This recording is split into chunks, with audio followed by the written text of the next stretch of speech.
கர்த்தருடைய நாமம் மகிமைப்படுவதாக. ஆண்டவராகிய இயேசு கிறிஸ்துவினுடைய இனிய நாமத்தினாலே அன்பின் வாழ்த்துக்கள். நம்மளுடைய வாழ்க்கையினுடைய ஏதாகிலும் ஒரு சூழ்நிலையில நாம் இந்த ஒரு காரியத்திற்குள்ளாக நாம் கடந்து வந்திருப்போம். என்ன அப்படின்னா, நம்மளுடைய உடல் அமைப்பை பார்த்து, நாம் இருக்கக்கூடிய இந்த சரீர தோற்றத்தை பார்த்து மற்றவர்கள் கேலி கிண்டல் செய்திருப்பாங்க. சரிங்களா?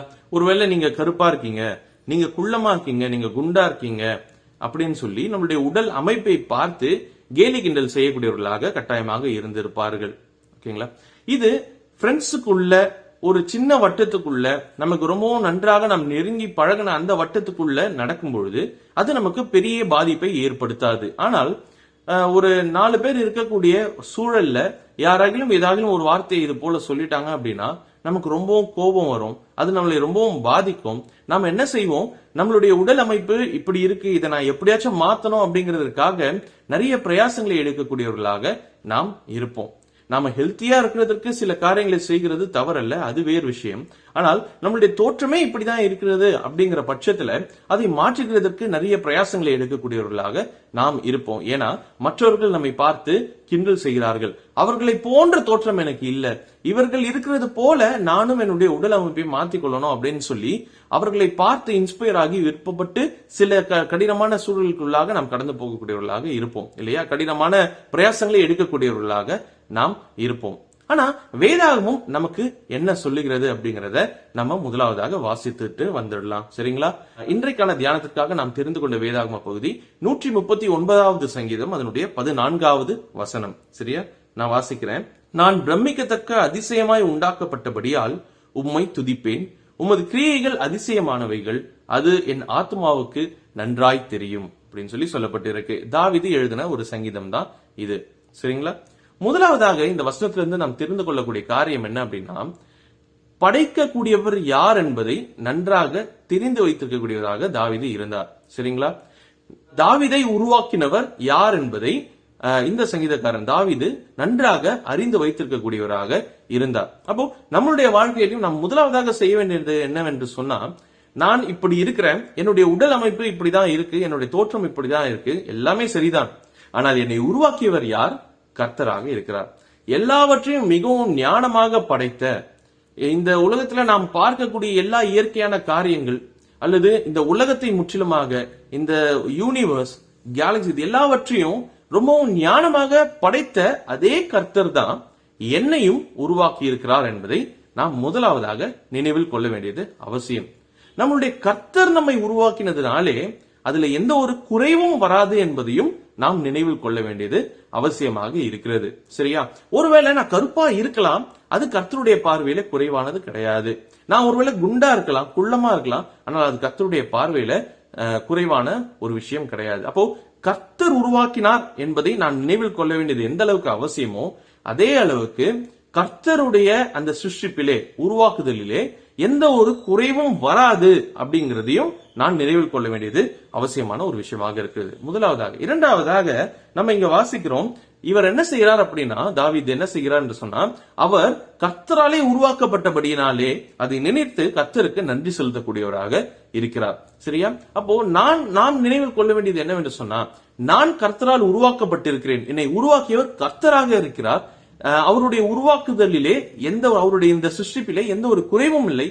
ஆகையால் என்னை கர்த்தர் உருவாக்கியபடினாலே அதை நான் நினைத்து கர்த்தருக்கு நன்றி செலுத்துகிறேன் என்று சொல்லி நம்மை படைத்த தேவனுக்கு, நம்மை படைத்ததினாலே நாம் நன்றி செலுத்த வேண்டியது அவசியமாக இருக்கிறது. இரண்டாவதாக. மூன்றாவதாக நம்ம இங்க வாசிக்கிறோம், நான் பிரமிக்கத்தக்க அதிசயமாக உருவாக்கப்பட்டு இருக்கிறேன் என்று சொல்லி இங்க தாவீது சொல்லி இருக்கிறாரு. இது ரொம்பவும் அழகா இங்கிலீஷ்ல போடப்பட்டிருக்கும். I am fearfully and wonderfully made. மிகவும் பயபக்தியாக ஒரு நுணுக்கங்களையும் பார்த்து பார்த்து செதுக்கியவராக கர்த்தர் இருக்கிறார்.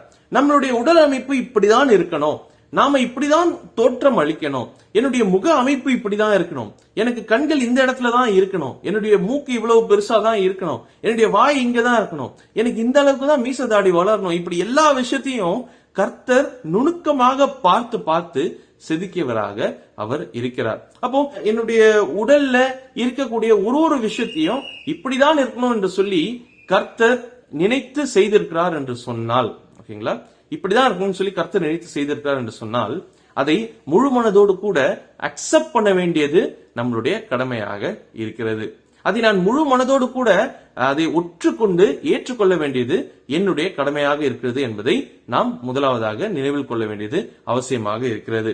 அப்போ என்னுடைய வாழ்க்கையில நான் இப்படிதான் இருக்க வேண்டும் என்று சொல்லி கர்த்தர் சித்தம் வைத்தார், அதன்படியாக என்னை உருவாக்கினார். ஆகையால் நான் இப்படி இருக்கிறேன், இதை என்னால மாற்ற முடியாது, நான் மாற்றவும் கூடாது என்பதை நான் நினைவில் வைத்திருக்க வேண்டியது அவசியமாக இருக்கிறது. நம்ம வேதாகமத்துல வாசிக்கிறோம் இல்லையா, நாம் எல்லாரும் களிமண்ணாக இருக்கிறோம், கர்த்தர் குயவனாக இருக்கிறார். அவர் எப்படி வேண்டுமோ அப்படியாக நம்மை அவர் வணிந்து கொள்வார் என்பதை நாம் மறந்துவிடக் கூடாது. அவர் நினைத்து அவர் ஆசையின் பேரிலே அவருடைய விருப்பத்தின் பேரிலே உருவாக்கப்பட்ட பாத்திரமாக நான் இருக்கிறேன். ஆகையாலே நான் இப்படி இருக்கிறதிலே மிகவும் சந்தோஷப்படுகிறேன் என்பதை நாம் நினைவில் கொள்ள வேண்டியது அவசியம். சரியா? இதனுடைய இன்னொரு மறுபக்கத்தையும் நான் சொல்றேன். ஒருவேளை மற்றவர்களை பார்த்து, அவர்களுடைய உடல் அமைப்பை பார்த்து, அவர்களுடைய தோற்றத்தை பார்த்து நாம் கேலி கிண்டல் செய்யக்கூடியவர்களாக இருக்கிறோம் என்று சொன்னால் நாம் நினைவில் கொள்ள வேண்டியது ஒரு விஷயம். நாம் அவர்களை குறை சொல்லவில்லை, அவர்களை உருவாக்கிய கர்த்தரை குறை சொல்லக்கூடியவர்களாக இருக்கிறோம். அப்போ நாமும் இதே தவிர மற்றவர்களுக்கு செய்யக்கூடாது. ஒருவேளை என்னுடைய முக அமைப்பு நல்லா இருக்கலாம், மற்றவர்களுக்கு ரொம்ப குறைவாக இருக்கலாம், அதை பார்த்து நான் குறை சொல்லுவேன் என்று சொன்னால், அல்லது அவர்களை கிண்டல் செய்வேன் என்று சொன்னால், நான் கேலி கிண்டல் செய்வது அவர்களை அல்ல, அவர்களை உருவாக்கின கர்த்தரை, அவர்களை சிருஷ்டித்த அந்த சிருஷ்டிப்பை, கர்த்தர் செய்த அந்த சிருஷ்டிப்பை நான் குறை சொல்லுகிறேன் என்று சொல்லி அர்த்தம். அதையும் நாம் வருங்காலத்திலே செய்யாமல் இருக்கிறதற்கு கர்த்தர் நமக்கு உதவி செய்யட்டும். அப்ப நாம் நினைவில் கொள்ள வேண்டியது ஒரு சில காரியங்கள். முதலாவதாக, நாம் நம்மை உருவாக்கியவர் யார் என்பதை நாம் அறிந்து வைத்திருக்க வேண்டும். இரண்டாவதாக, அவர் நம்மை உருவாக்கினதனாலே நாம் அவருக்கு நன்றி செலுத்த வேண்டும். மூன்றாவதாக, நான் இப்படிதான் இருக்க வேண்டும் என்று சொல்லி கர்த்தர் பார்த்து பார்த்து செதுக்கிய உருவமாக நான் இருக்கிறேன், அதை நினைத்து நாம் சந்தோஷப்பட வேண்டும். நான்காவதாக, மற்றவர்களை நான் இதே காரியங்களை வைத்து குறை சொல்லக்கூடாது அல்லது கிண்டல் செய்யக்கூடாது. ஏனென்று சொன்னால், நான் அப்படி செய்வேன் என்று சொன்னால் அவர்களை உருவாக்கிய கர்த்தரை நான் கேலி கிண்டல் செய்கிறேன் என்று சொல்லி அர்த்தம். வரக்கூடிய நாட்கள்ல நம்மை பார்த்து யாராவது இப்படி சொன்னாங்க அப்படின்னா நாம் அதை குறித்து கவலைப்பட வேண்டிய அவசியமே இல்லை. ஏனென்று சொன்னால், நான் யாருடைய பார்வையில அழகாய் தெரிய வேண்டும் என்று சொன்னா இந்த உலகத்தாருடைய பார்வையில அல்ல, கர்த்தருடைய பார்வையில. கர்த்தருடைய பார்வையில நான் மிகவும் நேர்த்தியான பாத்திரமாக இருக்கிறேன், நான் மிகவும் நேர்த்தியான ஒரு நபராக இருக்கிறேன் என்பதை நாம் எப்பொழுதும் நினைவில் வைத்து அதன்படியாக நடக்க வேண்டியது அவசியமாக இருக்கிறது.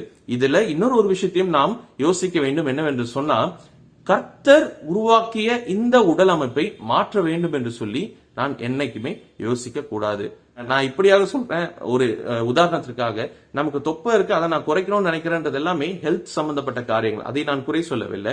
ஆனால் வேறு விதமான மாற்றங்களை நான் கொண்டு வந்து எப்படியாக இவர்களை போல, இவர்கள் இருக்கிறத போல, இல்ல நான் இப்படியாக அழகா மாற வேண்டும் என்று சொல்லி எந்த ஒரு மாற்றத்தையும் நான் என்னுடைய உடல் அமைப்பிலே செய்து கொள்ளக்கூடாது. அதுவும் கர்த்தர் சிருஷ்டித்த அந்த சிருஷ்டிப்பை நான் அவமானப்படுத்துகிறதற்கு சமமாக எண்ணப்படும். சரிங்களா? இது எல்லாவற்றையும் நாம் நினைவில் வைத்து வரக்கூடிய நாட்களிலே நாம் கர்த்தருக்கு என்று ஒழிப்போம். நாம் கர்த்தருடைய கையின் வேலையாக இருக்கிறோம், அதை நாம் மறந்துவிட வேண்டாம். ஒவ்வொருவரும் கர்த்தருடைய பார்வையிலே யூனிக்கானவர்கள், ஒவ்வொருவரும் கர்த்தருடைய பார்வையிலே தனித்துவம் வாய்ந்தவர்கள்.